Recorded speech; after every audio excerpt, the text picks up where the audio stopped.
Well, from 1950s, from the colonial period, we discovered that forest being managed by the government was no managed forest because they exclude a community that should be very responsible and benefit from that forest.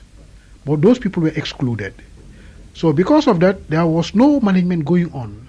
It's just destructions, illegal fellings, and so on. But now communities being involved, we have seen a big gain in sustainable forest management. And what rewards can these rural communities expect for doing a job that hitherto was the role of government? Well, first, the firewood. 80 to 90% of Gambians depend on firewood.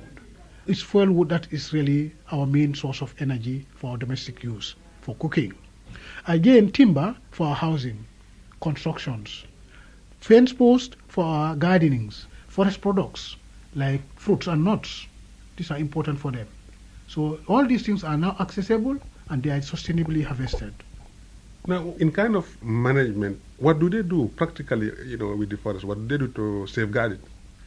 The safeguarding measures by communities in the community forest areas is such that they have to ensure that the area they are taking care of is demarcated from the mainland forest areas. Two, they have to ensure that there are no bushfires in those areas because 70 to 80% of our forest lands get burnt annually. So with this community forest program, that is reduced. Again, the legal harvesting of forest products and timber has been reduced because the communities can now take legal actions for people who are destroying their forest. And again, government doesn't have the right to get into the community forest by all means, trying to exploit for licensing, royalties and so on to gain more money in the expense of the forest being destroyed to communities. So I think it's a big gain. Now communities can say we have a forest. We have place to settle. What was the key to the success of the Gambian story? What do you think is responsible for such spectacular success? That's the enabling environment from government to give forests back to the communities. Two is the trust, the confidence that the communities have now on us as foresters, that we are willing to give them the forest and let them benefit from it. Communities have now harvested some of their forests and they are also doing their silvicultural operations to ensure that those that are removed are replaced.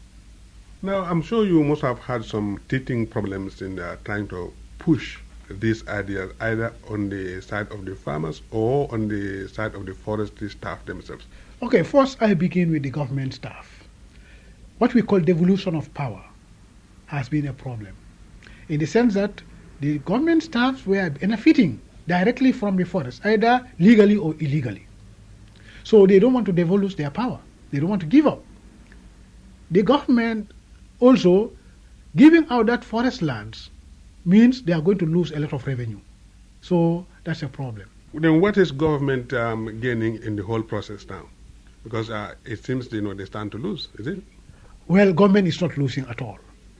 In the first place, the number of forestry staff has been curtailed. That means government has got some benefits in keeping some funds.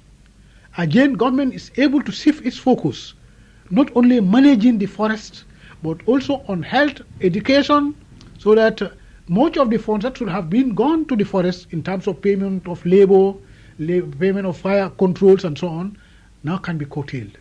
And I'm sure they are also receiving something from the resources that these farmers are managing. Yes. The arrangement in terms of agreement for communities to own their own forests means that they have to pay a token for extension programs, where you have forestry extension staff teaching them record keeping, drawing management plans and so on. At least these are contributions from government. So if government has to lose, that means that the little it has to gain is to pay for the labor the extension officers have to do, which means that 15% of the proceeds that is gained by communities is paid back to government as labor payment for staff involvement in extension program. Maybe you would want to have a last word to people in other parts of the world who may want to go into such kind of venture. What are the lessons that they can learn from the Gambia? What would you recommend for them?